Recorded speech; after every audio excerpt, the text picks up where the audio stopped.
possibly a little bit sweaty. So if anybody is recording today, I don't see my family quite here in the audience. I messed up the time originally. I promise I do have some sort of responsibility to my name.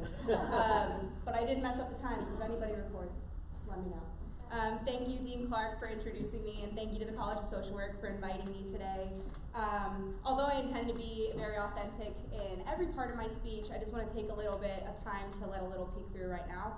This, standing in front of you, standing in front of my peers, standing in front of a lot of people that I've met and who have been very important to my college and my education, this is an incredible feeling. I am excited to celebrate with my family later, and hopefully they'll be able to see this speech, but this was my piece of thanking them as well. So I think everyone in this room, or at least anybody who's taken a College of Social Work class, has at some point been asked the question of why you chose social work. It's a very popular roundabout question, a good icebreaker to start any class with. And you'll get the typical answers of, oh, I had the best social worker when I was younger, or I have a really big servant heart, I just want to be able to help and empower others. And then you'll always have that one person in class who looks a little bit mad. And they always say, I'm not entirely sure why I chose this profession for me quite yet, but my brother, sister, parents, cousins, aunt told me it was a horrible idea. So I'm honored to have you all in front of me today, so I can finally convince you, maybe one of those parents is in the audience, so I can finally convince you of why I think you're wrong, and why I think that a social work degree is probably the best decision your brother, sister, cousin's niece ever made. Now, I admit I may be a little bit biased. As Dean Clark introduced me, I love the College of Social Work. I am a big cheerleader of this program, and I think that there are a lot of very special people in this room. Many of them are your graduates.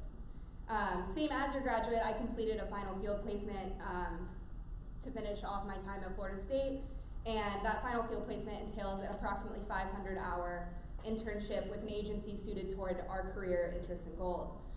Some students, some of your graduates may have participated in a child welfare agency, they may have worked in a hospital, they may have worked in a school.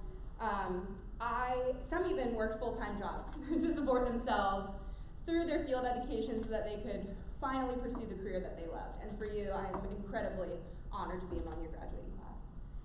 I, hoping to work in higher education, chose case management within the Dean of Students Department at FSU to finish my final field placement at. And I worked mostly with students at FSU who are experiencing one form of crisis or another, whether that be financial, personal, emotional. And I, like your student, learned a lot from my experience with case management. I learned that college students go through a lot, and while education is absolutely a privilege, a priority, and something that we need to absolutely strive for, the world very clearly does not stop spinning for an essay, and I'm sure that many of the graduates in here, I see some nodding heads, that means that one's stuck. And although every student at FSU is required to fill some sort of academic responsibility in order to graduate, I think that your graduates had to do a little bit more. We as student social workers commit ourselves to our education, to our craft, to developing an understanding of our professional identity and our ethics. Simultaneously, we're all within ages 18 to 25, typically, and we're at the same time, we're learning who we are.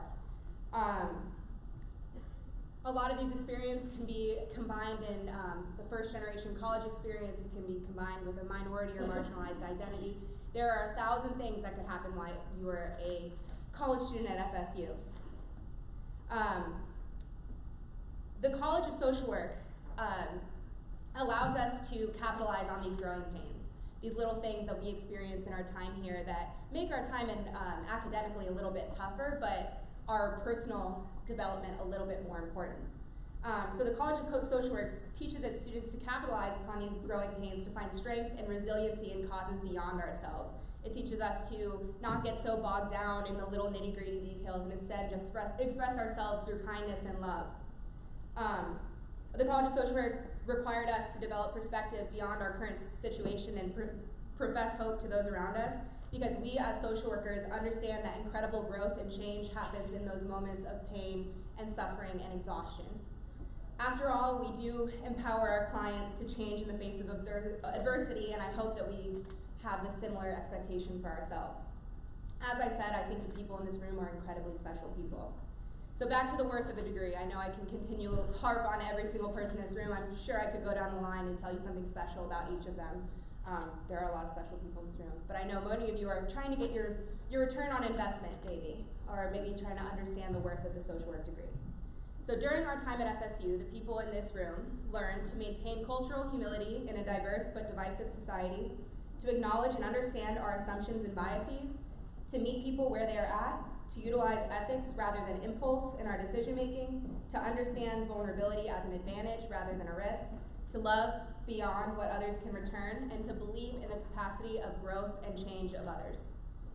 And now, with this degree, now that we have this knowledge behind us, we are going to serve as advocates, as counselors, as educators, as facilitators, as researchers, as organizers, as administrators, and as innovators.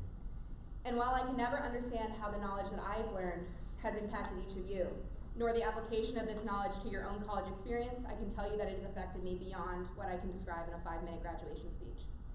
And instead of trying to understand that for you, I'd instead rather express how genuinely proud I am to each of you for figuring this out.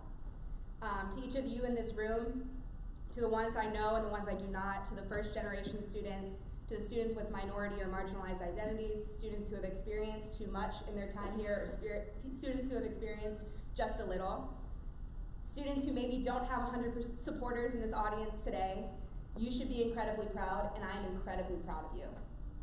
And I hope each of you have the chance to feel as special and as appreciated as I do today, and I'm lucky to be among the graduating class. To the supporters, I encourage you to hug your grads a little bit extra today, maybe take them out to a nice meal. Express your own little bit of pride because they truly deserve it. Thank you all for allowing me to be up here and to take a little bit of your celebration today. And I look forward to seeing what all of you have to